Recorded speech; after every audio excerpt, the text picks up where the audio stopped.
Mission Log, a Roddenberry Star Trek podcast. Episode 131. The Dauphin.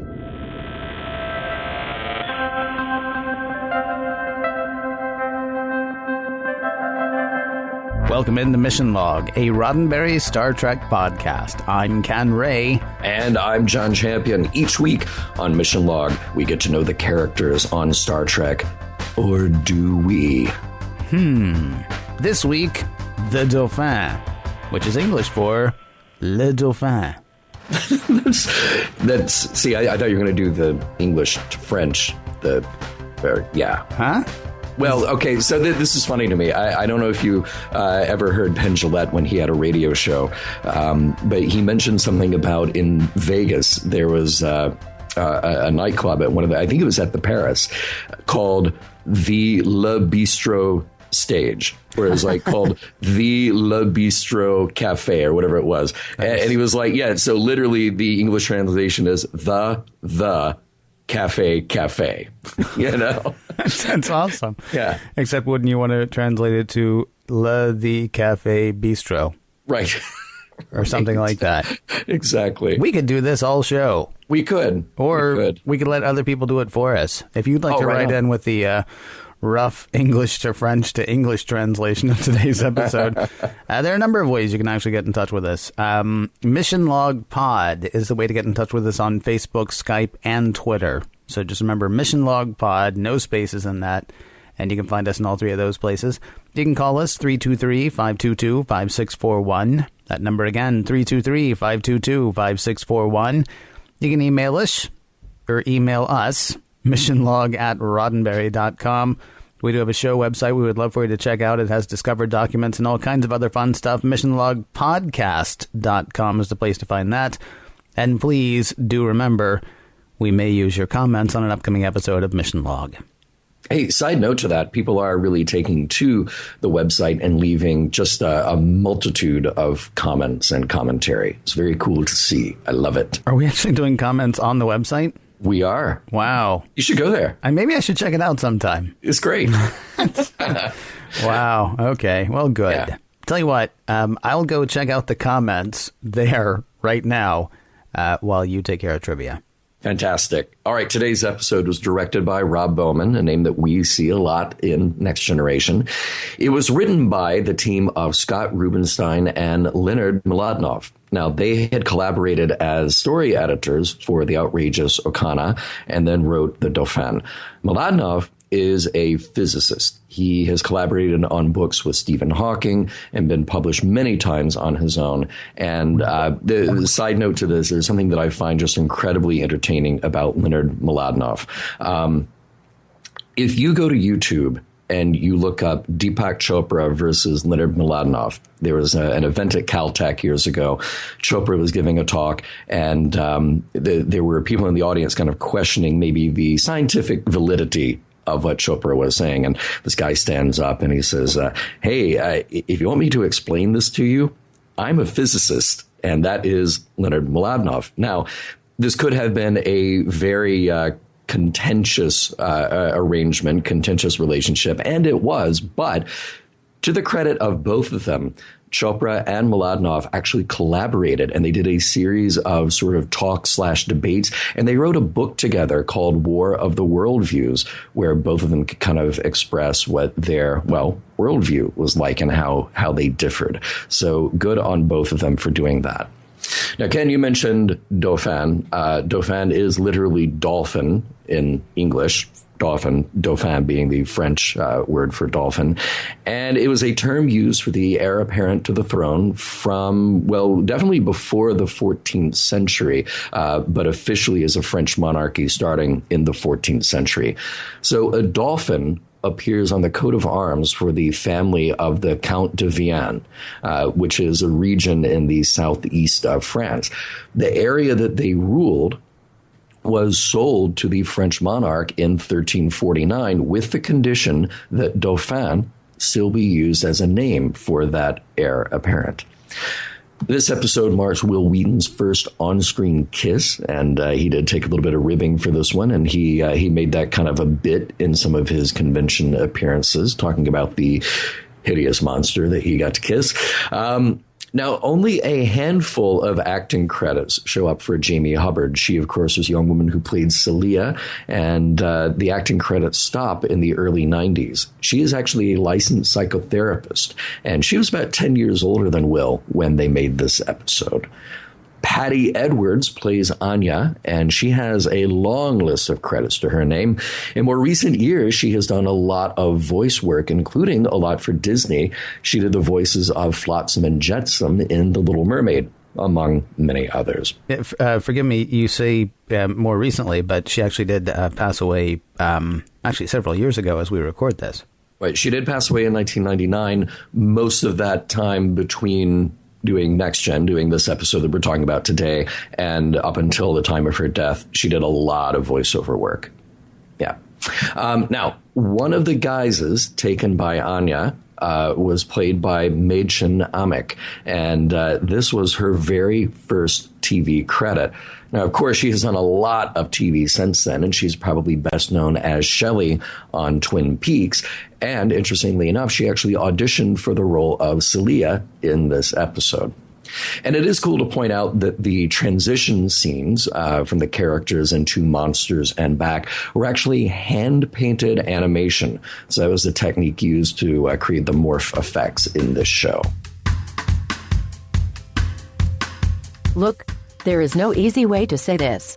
This is a Wesley episode, with everything good and bad that entails.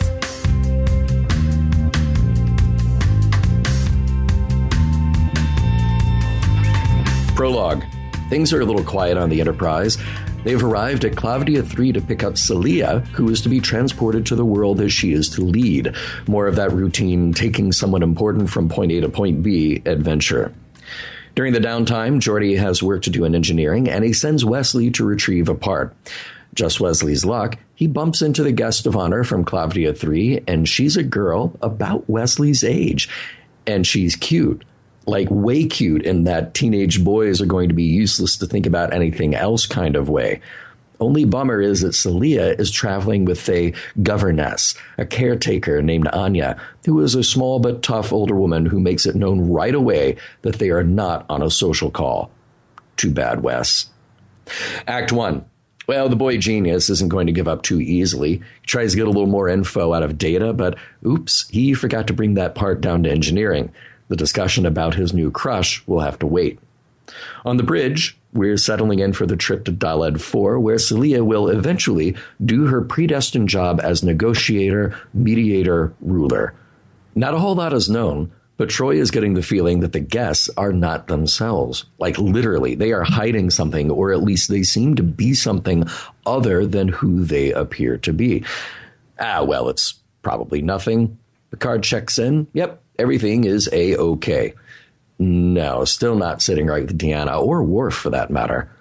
Cut to Salia's quarters, and hey, wait a minute. Who replaced the cranky governess with a fetching young woman who's having girl talk with Salia? Whoever she is, she's trying to give her friend a kind of pep talk about her new job. She's nicer. Maybe she'll stick around. And then, okay, now where did she go, and who replaced that young woman with a bug-eyed teddy bear that speaks to Salia in chirps and clicks? I mean, it's cute too, but in a very different way. In engineering, Wesley is quickly losing his reputation as a whiz kid. He's preoccupied by thoughts of Salia, and Geordi lets him call it a day. It was either that or Wesley was probably going to do something careless and put the whole ship in danger. Geordi doesn't have time to explain how to talk to women to Wesley, so he tries his luck on the bridge. No, neither Worf nor Data can really help the awkward teen get over his awkwardness and explain how to just go up and start a conversation. Picard calls down to the guest quarters again and offers a tour of the ship. That bug-eyed teddy bear is definitely going, but tells Salia she can't.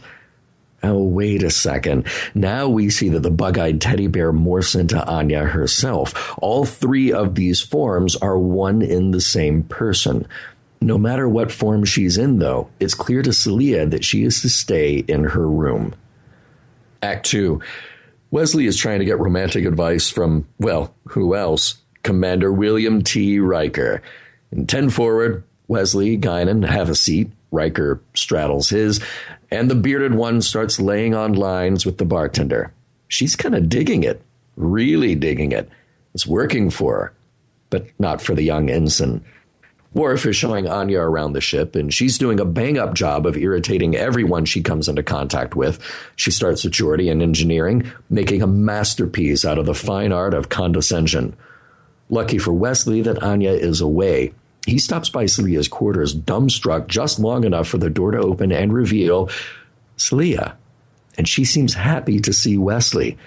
So turn up the cute but awkward to 11. It's time for the kids to get to know each other. Wesley starts by showing what really is one of the coolest things on the ship, the replicator. She's never had chocolate mousse before, and hey, this stuff is free. Next stop for Anya is sickbay. Nothing to see here except Dr. Pulaski treating a patient.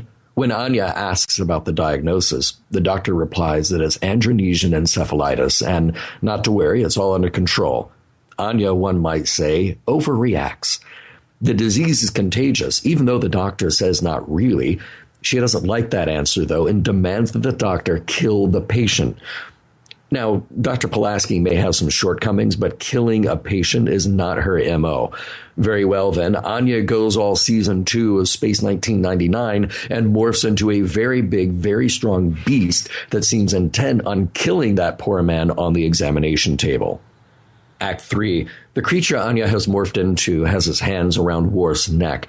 Pulaski calls security, but before they can get off a shot, the captain strolls in to stop the ruckus. Anya will go back to her quarters. While she's on Picard's ship, he is in charge. Oh, and the secret is out. Anya is an elastomorph. She changes into things. Oblivious to all of this are Salia and Wesley. He's showing her the other cool tricks in the Enterprise, like the holodeck. They're exploring the rich varieties of the universe, but Salia has resigned herself that she will never explore beyond the job she has on Daled 4. When Anya returns to her room, and after a verbal spar with Worf, she finds that Salia is gone. Where is she? At 10 forward with Wesley sharing more chocolate over the sense of melancholy that she will be isolated on her world. Wesley wants her to stay, but her duty means she'll have to break this kid's heart, and her own in the process. She's upset and gets up from the table, but when Wesley follows her into the corridor, there's Picard and Anya. Time to break this party up. Thought Wesley was sad when he failed the entrance exam to the academy? Yeah, this might be worse. Act 4. Picard lays down the law with Wesley. Since Anya is an elastomorph and certainly dangerous, there is to be no more fraternizing with Salia. That boy is sad as sad can be. In Salia's room, it's not going much better, though the speech has a slightly different ring to it. Anya sees everything that is not Salia's mission as a potential danger. While Salia tries to make a case for her own will, Anya reminds her of her destiny. Wesley is playing Space Battleship by himself when there's a ring at the door. It's Salia.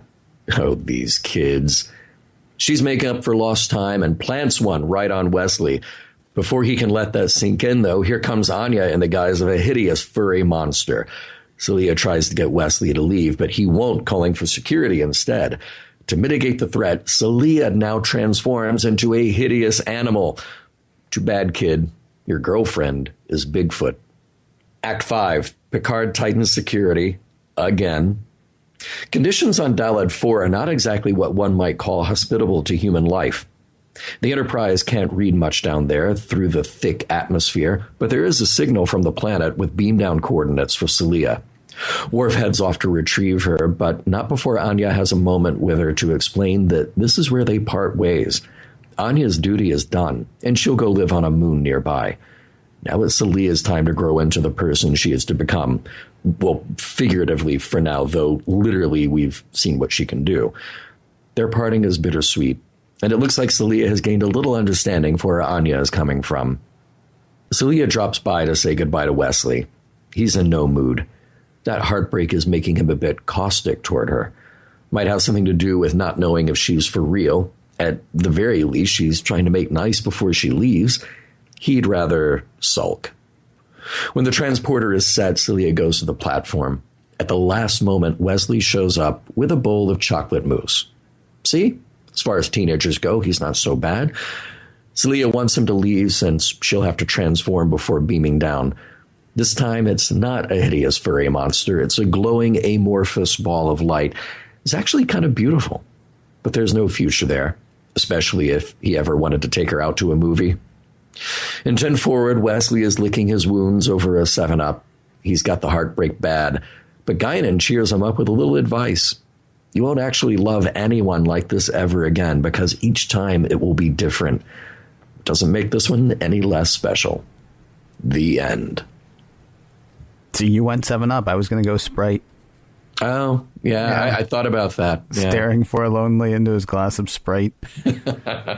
I've decided, by the way, what my costume is for the next convention. I'm going to be Anya, because, you know, I'm that right now, as far as everybody knows. That's right. I could just be that. You know, like, what are you supposed to be? I'll even walk through, you know, just dress like me. I'll even walk through the costume thing. And yeah. Kind of like Wednesday Addams, you know, serial killers can look like anyone. Right. I'm security for what's her name? Salia. She was just here. That's him over there. And then he'd be like, no, don't look at me, because when I transform, I'll be hideous. I'm hideous. So I'll stay in my present form. Exactly. Oh, no, don't look at me. I want you to remember me awesome. Not totally awesome, which is, you know, what she actually is. Although that was very funny. I almost wasn't able to come out without laughing. It was very funny, the whole... He can never take her to a movie. It's great. It limits their dating life a little. Yeah, it would indeed. She said, "Oh, he's walking around with that super magnet at the beginning of the show," and she's like, "Hey, that'll rip the iron right out of your blood cells." Which, wow, cool. And I hope that it's protected very well. And it's just like Magneto. We got to see years later in the X-Men. I have a question though. So where are they going to need these magnets? Yeah. Boy, in engineering, right? Yeah. So where are they keeping these magnets? In the ship store somewhere else. Yeah. All right, just checking. Yeah. All right. Yeah, he could have said, you know, Geordi is like, hey, beam one of those over to me. That thing that should be here in a cabinet anyway. Or I would think that engineering might have replicators of some sort, a 3D printer. Cool. I mean, you know, we're getting those today as we sit here and record. I mean, not you and me today. Well, that would be neat, though. That would be awesome. Yeah, if you want to put that on the requisition list for mission log. But, right. But yeah, you know, I'm thinking, why? And send the kid. Yeah, send the kid. And they need... anyway. Yeah. Sorry. Hey, Salia is the daughter of parents from opposite sides of warring factions, and she was picked up at a very young age by a Federation ship and taken away to a neutral environment to be brought back to hopefully unite the two sides. And I kept thinking, who came up with this plan? Who orchestrated this? Was there like a distress signal from this planet? Yeah. Or is a ship just going by like, I wonder what's going on down there through that atmosphere that we can't get through? And if the Federation already did that, didn't they have a record of what Salia's people look like and can do and the atmosphere that they live in? Yeah, wouldn't you think so? Yeah. Wouldn't you think actually that, okay, so she is the child of people from either side of warring factions, as you say. Yeah. Right. She will one day, sort of like from, I don't know, the Dark Crystal or Willow, bring peace to her land. Yeah. Wouldn't you think, actually, that raising this child from both sides would be the thing that would bring the two sides together? Well, yeah, you would think. Yeah, exactly. And also, to your point of wouldn't the Federation have some idea of who was on this planet, wouldn't Anya have some idea of who's on the ship? Because when they get there, they're like, hey, we're here to pick you up. And they're like, cool. By the way, what race are you? And Picard's like, human? And she's like, oh, good. That so works. Excellent. Right. Yeah. And I'm also confused how this whole thing is going to go like later. So they get a signal from one side of the planet that has the two warring factions for its entire recorded history, right? Right. The plan is for this kid to reunite the two sides. And they get beam down coordinates, but contact is only one way, so the Enterprise can't even be 100% certain that the planet is still on board with this whole reunification idea, right? Right. This could be like the bad guys or the good guys, whichever, because we're assuming that Salia is good. This could be either the good guys or the bad guys going, no, really, it's fine. Just beam her down and we'll be peaceful after that. I promise. Right. We're not standing here with bags of ultimate darkness to enslave our princess. Yeah, this is going to be awesome. Yeah. You need like an Admiral Akbar to alert them that this is a trap, because it could be. If it is a trap, that's the thing. It may not be. That's true. Yeah, but maybe somebody could beam down. Hey, maybe Wesley could go down with her.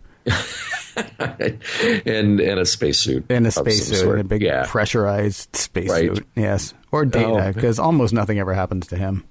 I mean, it's such a minor plot point, but I did wonder about that. Like, why did it have to be a Federation ship that had picked them up, that had interfered at some point and picked them up all those years ago? It's like, come on, this is the one time you've got a kid from both sides. Let's just take her away from you. Yeah. Yeah. Why they don't raise her themselves, I don't know. But of course, then we wouldn't have this magical episode. Right. Maybe that's it. And it's full of magic. The 24th century is still just chock full of negotiating and treaties and mediators. It is as lousy with it. That's all the Enterprise seems to do. And I keep thinking that Kirk would be so out of place. He'd be so upset with this, Well, Kirk would have fallen in love with Salia. And then she would never get down to that planet. Kirk would have been totally in place in this episode. He would have been fantastic. Yeah, she still would have gotten away. It's just Bones would have had to talk him into letting her go. Oh no! Actually, here's how it would go. It would be Kirk falls in love with Salia because she's gorgeous and she's just bright and cheerful and all this stuff. Yep. And it's just a lovely affair. Like, you're really pulling for these two. And then minute number 40 is like, oh, hey, looks like we arrived at your planet. See ya. That's it. That's Kirk's way. So you're saying no conflict at all. It's just 40 minutes of Kirk making out with the alien princess, and then like, oh, look, too bad we arrived at where you have to leave me now. So I guess you got to leave now. Oh, the original series. How we miss you. Yeah. I was surprised that Picard would even ask about the nature of the conflict on that planet, because didn't he learn from Riva that it really doesn't matter? Yeah, that's especially true. After so many years. Right. The whole of recorded history. Yeah. Yeah. Yeah, that's a lot of history. What was that? And I was curious. What was the show that we saw where sort of the same thing was happening with the aliens? Sorry, I know that's so not descriptive. That one. It's like Star Trek. With the guy and the kid. And they thought, oh, come on. You know the one I'm talking about, don't you? It's such a nondescript. I don't think we liked the episode. Well, you're really narrowing it down. One we didn't like with the kid and the thing and the aliens and the fighting. So it's not the one with Riva. No, it's not the one with Riva. It's the one. It's not Admiral Jameson going down to try to right the wrongs of 40 years ago. No, it's not that one either. It was the couple. The kids, and they were from opposite planets, and it turns out that one was pregnant. The amazing Outrageous Okana. Outrageous Okana, that's right. Yeah.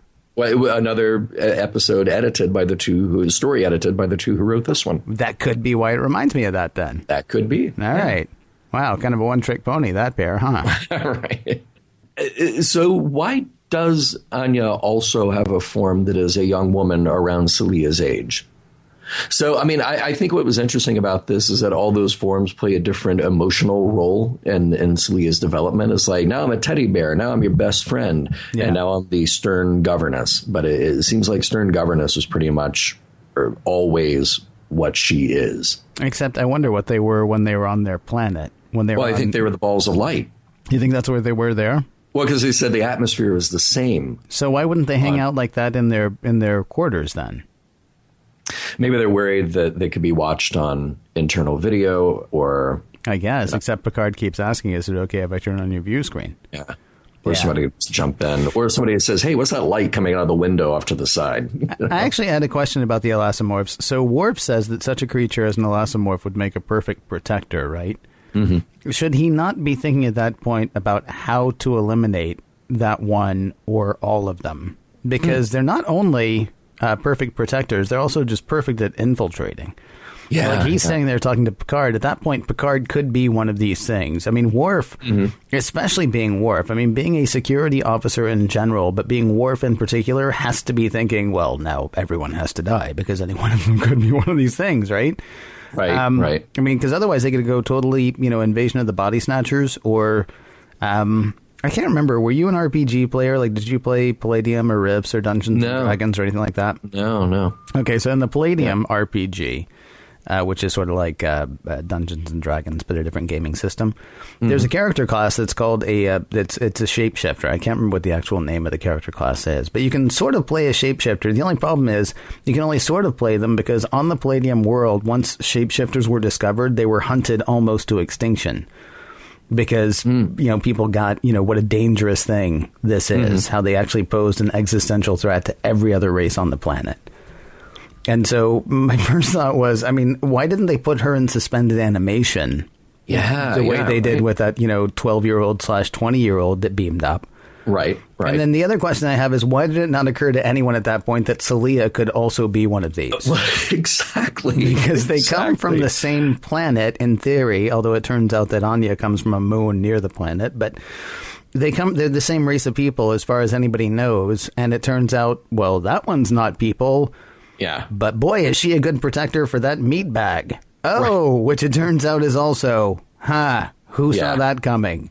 And they're living in the same environment. And right. The same room. And they're the same. But wow. Knock me over with a feather.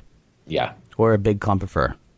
Although, to their credit, the people who discovered that Anya is an elastomorph, and really all that matters is that Worf knows and Picard knows. They kind of make decisions about that. Wesley is clueless about all of this. Right. So he doesn't even know about Anya yet until she shows up and breaks up their little party.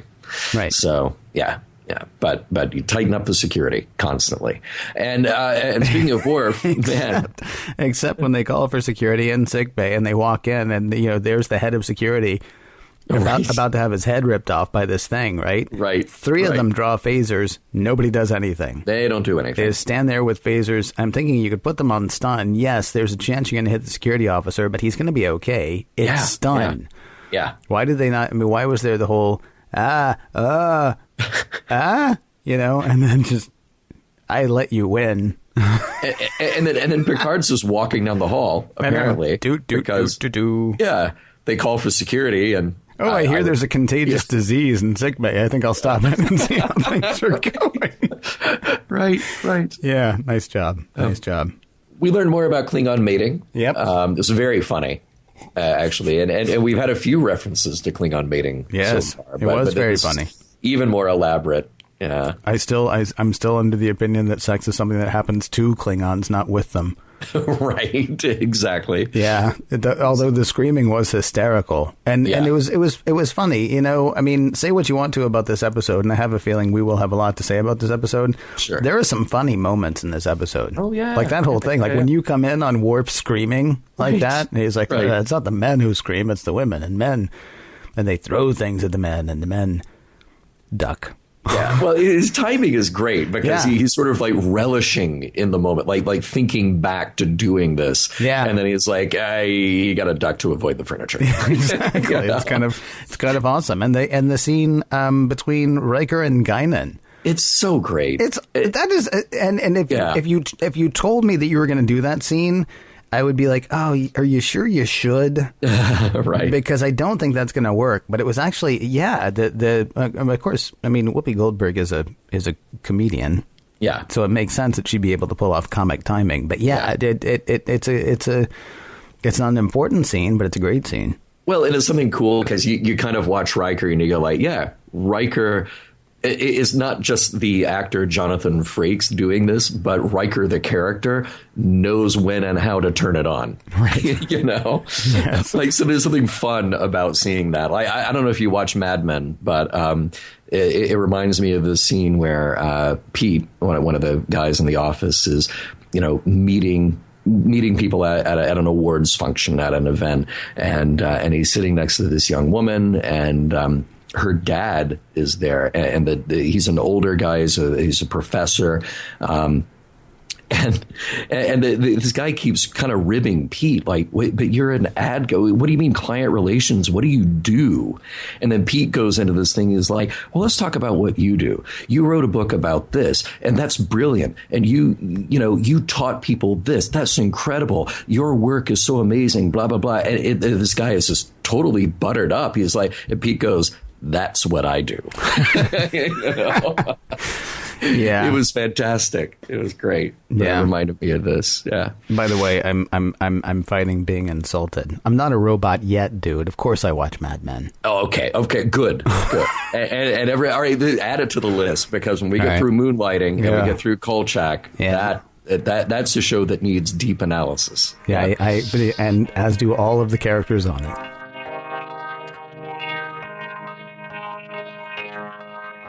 She's an old lady, a young girl, a cuddly teddy bear, and a Bigfoot. Anya is like an episode of The X-Files, in an episode of Next Gen.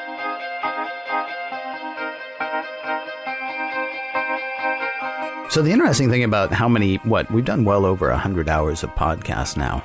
Oh, man. I know, and plenty more where that came from. Yeah. What's funny, though, is I think you and I tell stories and we forget whether or not we've told these stories or whatever. And online, occasionally it'll come up like somebody will say, I didn't know this happened, even though I know it's something that we've talked about on the show before. For example, a young John Champion was actually read for the role of Wesley Crusher.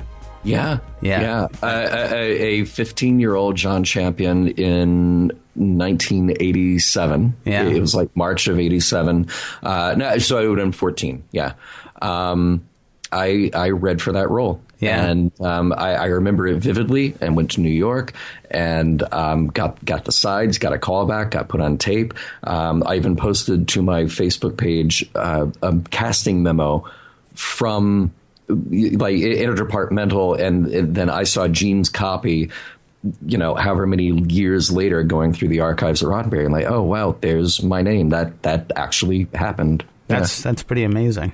So I find myself watching this episode wondering, how would a young John Champion play this scene? Like, the scene, where, you have to, walk around and look sort of love struck and carry the magnet, or certainly the first kiss, the first on-screen kiss. I'm wondering, how would a young John Champion play that? Well, I've never really thought of myself as strictly like a method actor necessarily, but I think the two words that come to mind for a John Champion playing that role would be full tongue. Oh. Yeah. Interesting. Now, is that the scene with the magnet or the scene with the girl? I'll let you decide. I'll just say that I'm very dedicated to my work. Oh, wow. Yeah. Nicely done. Please tell me you don't mean for the whole episode.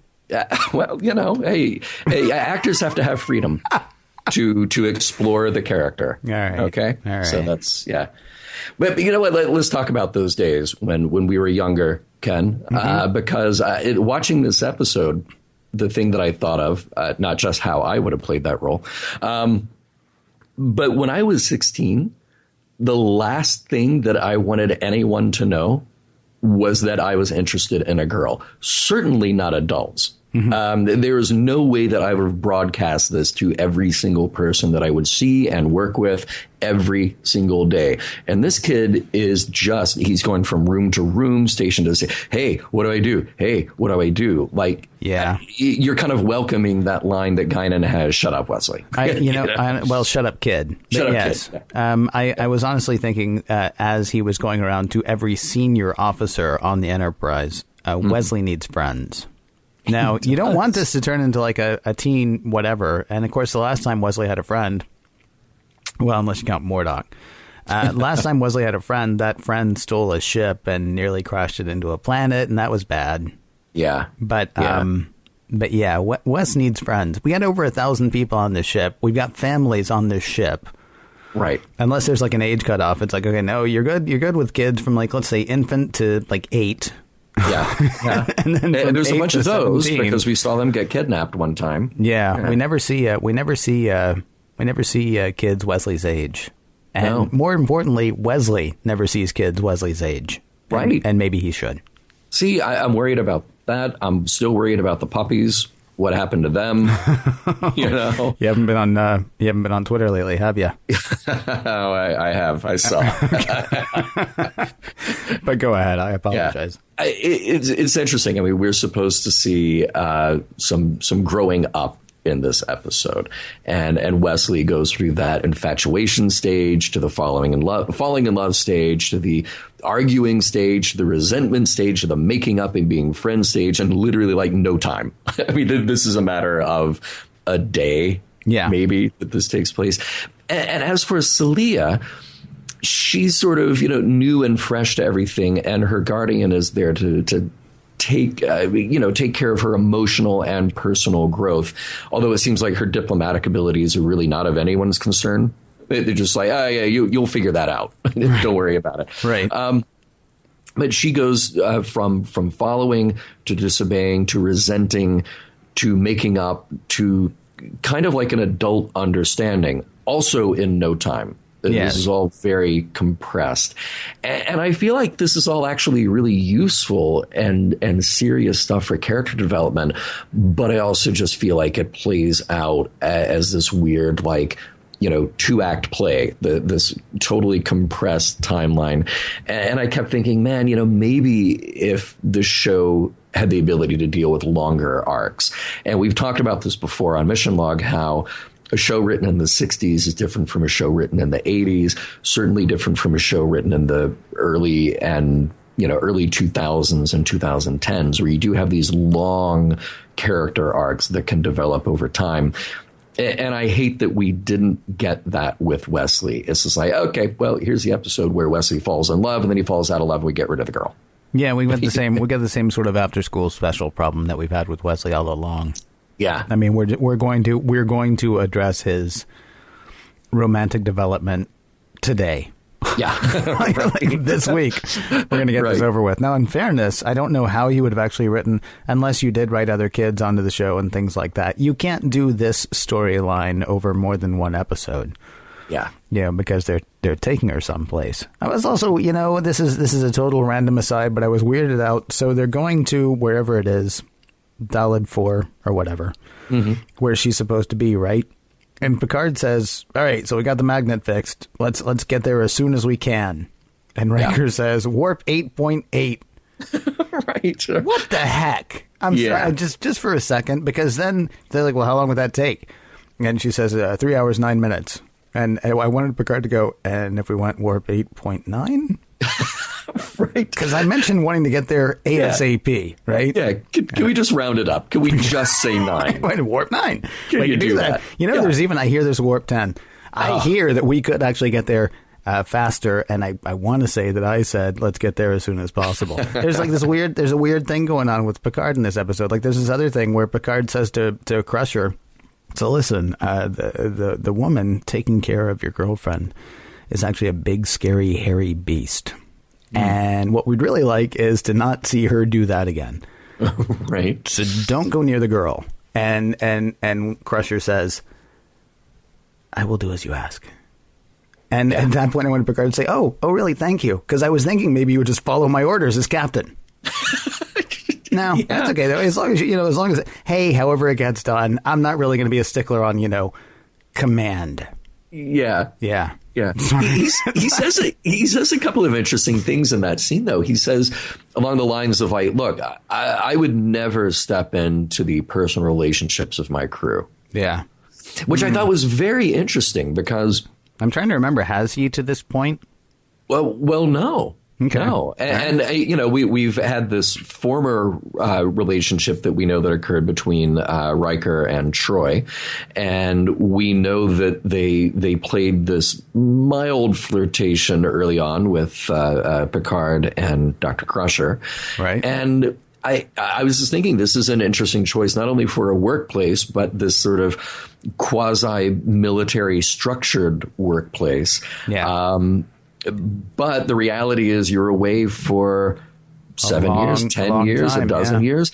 And you know what? In this enlightened future, we're just going to say, look, as long as it doesn't interfere with the work, we don't care. Just don't care at all. And even if it does interfere with the work, we've got a ship's counselor.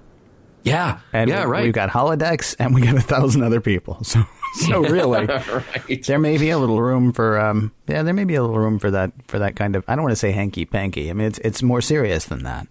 Well, there could be hanky-panky going on some other part of the show. Oh, there's hanky-panky going on. Oh, yeah. I feel certain. Can we talk about a couple of other lines that I found really weird and questionable? Yeah. The line, and I guess maybe you could do this today. I'm not sure if you could or not. So there they are. They're in 10 Forward, right? Wesley and Salia are in 10 Forward, and they're eating more chocolate. Yeah. Yeah, because that's apparently the only thing she's going to get to taste while she's a human. Right. So, great. They're eating more chocolate, right?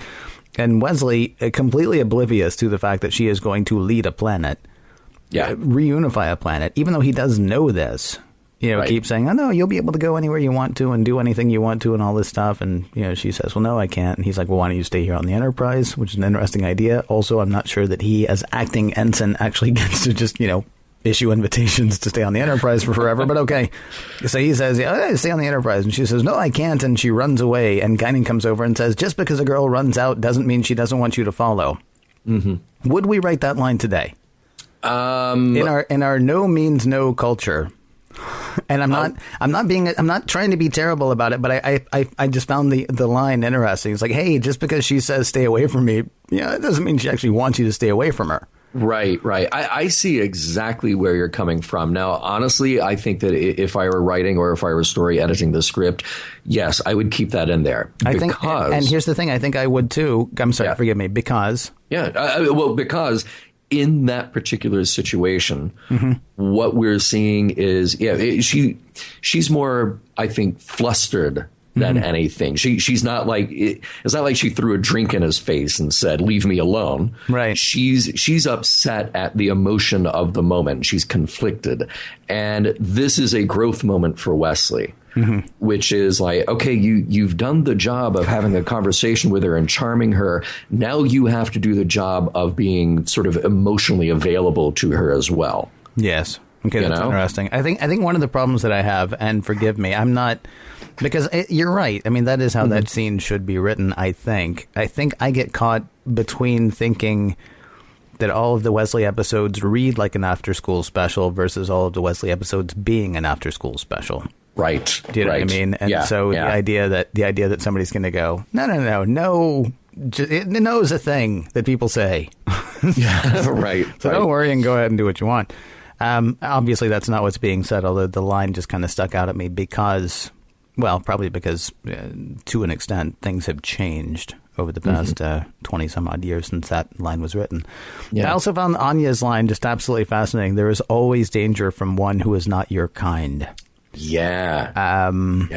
Her character is really interesting, and we'll probably come back to why later. But that line is just sort of like, oh, wow, that's a great thing to... Yay. Be sure and include that, and especially again maybe it's because I'm getting caught up in thinking of them as after school specials. It's never actually illustrated that that's not the case. It's never stated point blank. Like Anya never comes to a point of saying, I guess Salia's dealings with the humans hasn't been so bad after all. She's just like, we're here. Yeah. Well, and that's the thing. She's tough and abrasive and kind of horrible all the time.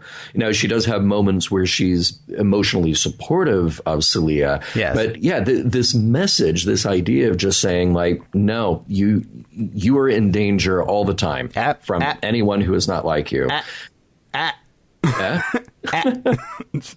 That's my imitation of her every time Salia tries to do something. I think I'm going to get kind of like that. But I really wondered, was the show taking some kind of stance on this to show like, well, this is kind of a horrible attitude to have, that danger is just all around you. But then they have this moment, they have this sort of bonding at the end of the episode, which felt forced for sure. But I wondered, like, was that some kind of endorsement of incredibly overbearing parenting? Because it's like, oh, yeah, in my mind, it was Salia essentially saying like, yeah, I get it. Everything you did out of love. So thank you for keeping me from people and things that I love. And thank you for making me fear everyone around me. Like it was really strange. I doubt it was an endorsement of it. But as you say, I mean, if you're not going to get more than 48 minutes of trying to grow Wesley up, then you're not really going to get more than 48 minutes of an examination of this either. Well, but for that, you need to flip the channel over to 30-something. Yeah, but that's the thing, though. Like, we see Salia try to grow into herself and taking these steps to be her own person away from Anya, who she's been with for 16 years or whatever. Yeah. But and you're kind of pulling for her. You're pulling for Salia to be her own person. But then by the end, like I said, the wrap up is just saying, like, yeah, I get it. I get where you're coming from. So thank you for being that overbearing, overprotective, xenophobic, protector, where I maybe a more complex, a more nuanced, or more subtle way is to say, thanks for doing that earlier on. I get it. Thanks for doing that. But I am also going to go be my own person. I have my own experiences before I have to go do this other thing. Yeah, except she's not. Yeah, she's not. 44 minutes, 48 minutes. That's how long you got. This is not a part 1, part 2 episode. Man, if it had been, the number of things being thrown at televisions when it first hit probably would have been insane. Yeah. So I have a sort of a delicate topic to hit, and I don't know how to hit it exactly. Hit it. Remember the creature that was in love with Zephyr Cochrane in the original series? Absolutely. I can't remember the name of the episode, but it was the one with Zephyr Cochrane, and the woman from Mayberry. Yes. Yeah, and I can't remember the name of the episode because that's me. We sort of likened his reaction to finding out that the Protector was in love with him to a bit of gay panic on Cochrane's part. He had thought that this thing felt one way about him. He thought it was just like, oh, it's trying to protect me. It's nice. It's my pal, right? Mm-hmm. But then he found out that it was actually in love with him, and he just got completely skeeved out, like to a like flight sort of reaction, right? Yeah, right. I couldn't help wondering if Wes, if we were approaching. I couldn't help wondering if Wes knew all there was to know about the crying game at the end of this episode. I guess that's one way to put it. I couldn't help thinking that this is, and yet I couldn't make an analog exactly. But I mean, Wes has a total freak out, and he's mean. Yeah. I mean, he is mean in this episode. Once he finds out, and here's the deal. He is a smart kid. And he's an enlightened kid. And he hangs out with adults all the time. Yeah. You would think that there'd be some, but he's mean to her. She's like, yeah, by the way, I can be a big hairy beast. Bigfoot, as you say. Right. And she comes back, she's like, well, listen, I'm leaving. And he's like, well, good. And she's like, come on, don't be a jerk. And he's like, yeah, was it fun for you just like fooling me? Yeah. And it's like, wow, he has absolutely no sense of like her side of this whole story. But then there was also the whole like, so it turns out this relationship that you thought you had is not exactly the relationship that you thought you had. Yeah. How are you going to deal with that? And the answer is he's going to be petulant. And then apparently something's going to happen off screen. And then he's going to be nice again. But only when, she's going away forever. Right. Right. There's no like, oh, wow, so how am I going to deal with this going forward? Or, oh, I thought we had one sort of thing and you thought we had another. And so how do we work together now? Hey, good news, we don't. Awesome. Have some chocolate as my parting gift to you, because it is, again, the only thing I know how to give you. Yeah, right. It was kind of like it was sort of like a peek into... Like, had she been a recurring character, like, had she been a new character on the series, then you might have had some real interesting stuff going on with Wesley. Instead, what you just had was, I mean, it's almost like a little, like, Twin Peaks peek at what Wesley's life could have been like. Just like, you got so much stuff to deal with in season 3. Well, that's the more interesting part of it, isn't it? I mean, with Metamorphosis, there's the episode with Zephyr Cochrane. Thank you.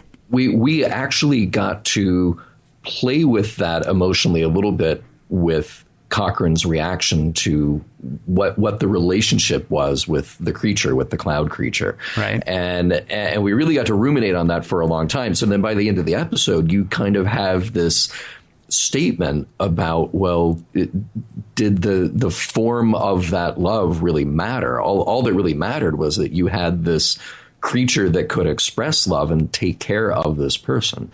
Right. And in this, we just get the faintest hint of that. But then you got Wesley, who's just running on all hormones all the time. Mm-hmm. And he's either really, really up or he's really, really down when he finds out who this girl is, that there isn't really a lesson for him. There really isn't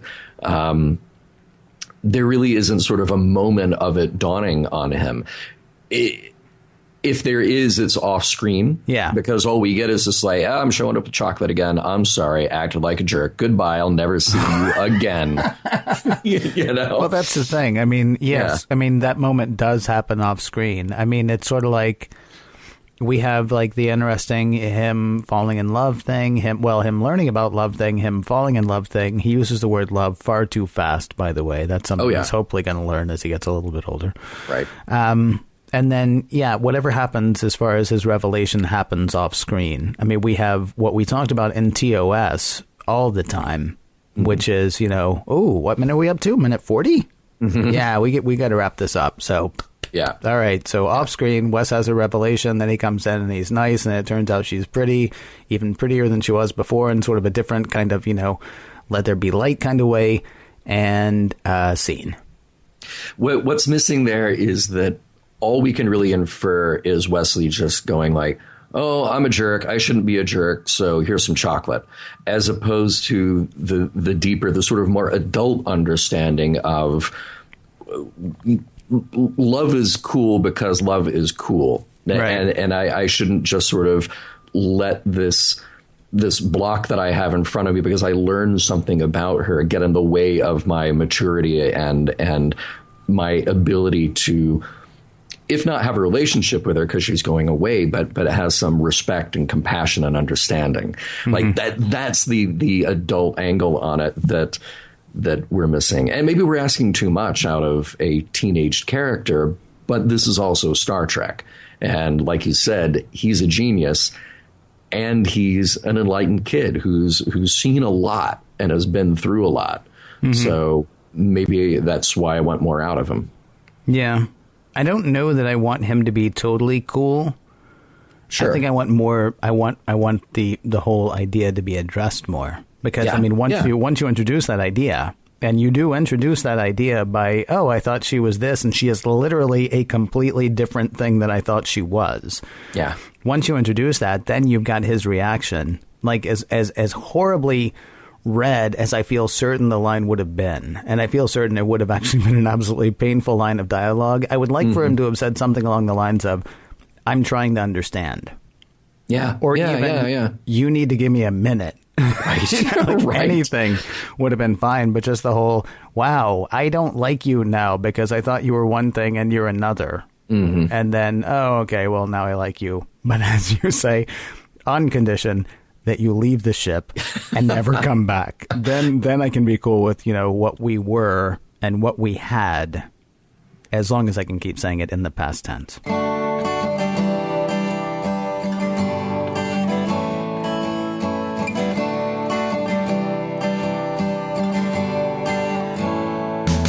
The only thing that might have made the episode more after-school special would have been a guest appearance by Scott Baio. Anyway, that is my assessment. Now let us see what John and Ken thought.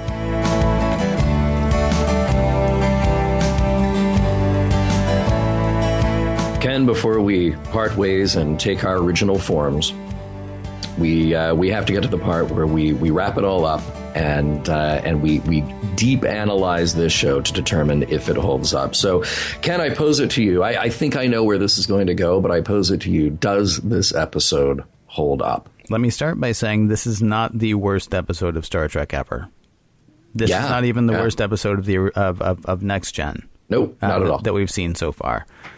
But it doesn't really hold up, I don't think. I mean, there are some things that I really love. Like I mentioned earlier, I love the relationship between Anya and Worf. I think the relationship between Anya and Worf is actually very interesting. They are able to look past the fact that she's a Lassamorpher or an Elassamorpher, Xenomorpher, whatever. And, he's a Klingon. There's like real respect between them, for what they do. And there's a little ribbing as well. And they come to like this really neat sort of understanding. That's kind of fun. Watching Riker play with Guinan is kind of fun. It just doesn't work, though. The episode doesn't hold up. It's not terrible. I kind of wish that I was able to access, well, no, because I would have been like 19 when this episode was on, which means it still would have read like an after-school special to me. I kind of wish I was a tiny bit younger when I saw this episode. Maybe I would have liked it more. I don't know. But it doesn't hold up. There are some really interesting ideas presented. Although, I don't know, maybe they're more interesting ideas that we sort of dug out. I'm not sure. I don't know. What do you think? That's interesting about Worf and Anya, because they could have a whole thing on their own. They could fight crime. I will tell you that I honestly found myself thinking, wow, so she is not going back to that planet. She's just going to go live off on her third moon. Yeah. I don't know if that's by herself or with her family or with whom, but I would love for her to have stayed on the Enterprise. Yeah, that right. would have been a really interesting character to get to know a bit more, because, I mean, and there are any number of things that you could do with her character. It's like, okay, well, she's a shapeshifter, and so people might not trust her. That would be kind of a neat thing for Star Trek to maybe look into one day. I don't know if they'll ever come up with a shape-shifting character that we'll get to follow around and see how that goes with everybody else, but that might be kind of interesting. That would be cool, yeah. You're also dealing with a character who has had one mission for 16 years. For 16 years, she's had one thing to do, and now it's like, oh, everything that I've been about for a really long time now is done. So I'm going to find myself. And apparently what she's going to do is, find herself back in her hovel on her moon. Apparently it's right. Dusty or whatever passes for dust in their totally hostile environment, and just staring off at the planet going, gee, I wonder if they made peace. Well, I guess I'll never know. I'm sure I did fine. Anyway. Yeah. Right. Yeah. Sorry, right. Didn't mean to interrupt you. Anya's character was honestly probably the most interesting character. Oh, he's sick? I have a good remedy for that. Kill him. Right. Just she was a fascinating character. She was about whom the show was not. Right. I have to say that overall, I was kind of glad to see the Wesley falls in love and has to deal with some strange new feelings episode. Mm-hmm. I just wish it could have been handled differently, as we talked before. Like, what do you do? How do you either build a longer arc out of it, or deal with the emotions a little more realistically? Or how do you get back but not actually copy what was done in a show like Metamorphosis, where you're dealing with the form maybe having something to do with the statement that the show is making. But all of this might be, again, the differences between TV in the 60s, TV in the 80s, TV now, where you just sort of get to do different things with the characters. Or it might just be that the particular adult writers on the show weren't used to writing for teenagers. That's a hard thing no matter what. The drama seems manufactured, but I kind of like that there really is no A or B plot separation here. It's just the plot that involves everyone getting shaken up by these visitors in different ways. Yeah. But it's just a little bit of a more narrow focus on them. And it's a bottle show. It's just all on the ship. Still, with all that, it just doesn't hold up. And it's too bad that it doesn't, and it's too bad that this is a Wesley episode after audiences have kind of soured on Wesley to some extent. We've already seen him kind of be the guy to save the ship and kind of be a little mopey and whiny and awkward. So it's too bad that this fell at a time when there were people probably rolling their eyes saying, oh man, another Wesley episode, really? It could have been a thoughtful look at teenage characters. It could have been something that, like you said, if you had been younger watching it, go, wow, that's an interesting thing to look forward to, or not, as I get older into my teens. So it's too bad. I agree with you. It's not the worst episode of Star Trek. It's not the worst episode of Next Generation. It's probably not even the worst Wesley episode. I just wanted it to be better. So no, it sadly kind of doesn't hold up. But even if the episode doesn't hold up, maybe there are messages to be found. How about you? If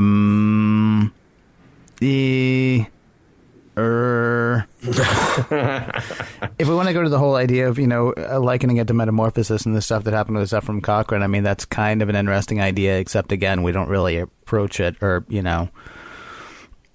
Wesley is able to be okay with the fact that the girl he loves is different as long as the girl he loves is going to go away.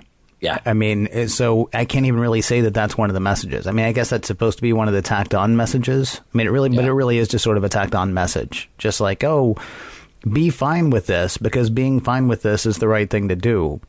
And, you know, in this case, it's especially easy because there are literally zero consequences, except that, you know, Geordi might one day be walking around going, ha ha, you were in love with a Bigfoot. I mean, otherwise, there are no consequences to what happens on this episode. And, I mean, we've talked about that before and how they practically wake up in a new world every week anyway. Certainly that was true in the original series and the animated series, and it's somewhat true in Next Gen. Yeah. It's hard for me to pull out those messages, though, because there's literally no consequence to what happens. Well, yeah, I mean, that's why I feel like the messages that are in there feel a little hollow. Yeah. And it's not that they aren't good messages, and it's not that there isn't something to explore there, but they feel a little hollow and tacked on. So where you could have had this thing about love and compassion and it not mattering what this person looks like, and we really don't quite get there. We just get like Wesley's being a jerk, then Wesley needs to not be a jerk. Right. And Wesley is not a jerk, and that's good. Right. And then you also, like I was talking about that talk between Anya and Salia, where I feel like we just try to wrap up that relationship really fast, where there could have been something about leaving the nest. You know, this girl has got to grow up and become her own person, even though we have this overbearing parent figure sort of controlling every aspect of her life. And that's why I wondered, is there an implicit message about, this like weird endorsement of the overbearing parent? Because by the end, it's like, yeah, it's okay. You were doing your job. I get it. Thank you for that. So if there is something to be explored there, again, I feel like we dismiss it really fast. It's just to get them out of the same room. Yeah. It really is just serving that purpose of saying like, well, you're going to go do your own thing. See ya. At least I won't be hovering over your shoulder when you go to the transporter room. I got to say, though, while neither of us think this episode holds up, it approaches something. Because generally speaking, if it's just a horrible episode, we'll just sit here saying it's a horrible episode. And we're both sitting here going, oh, see, if they had done that, though, that would have been really great. Oh, if they had just done this, that would have actually. Yeah. This episode actually approaches good.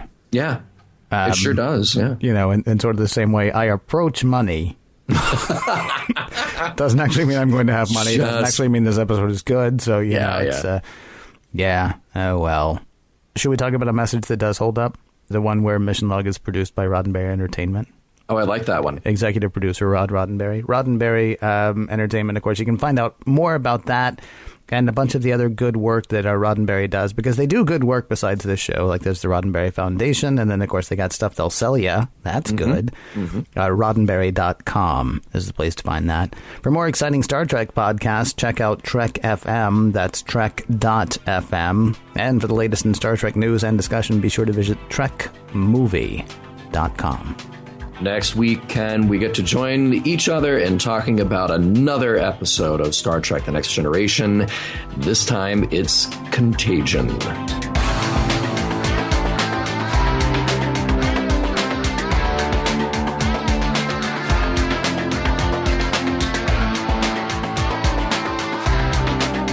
Some of the music for Mission Log provided by Warp 11, online at warp11.com, and from the album Messages by Key Theory, free to download at kitheory.com.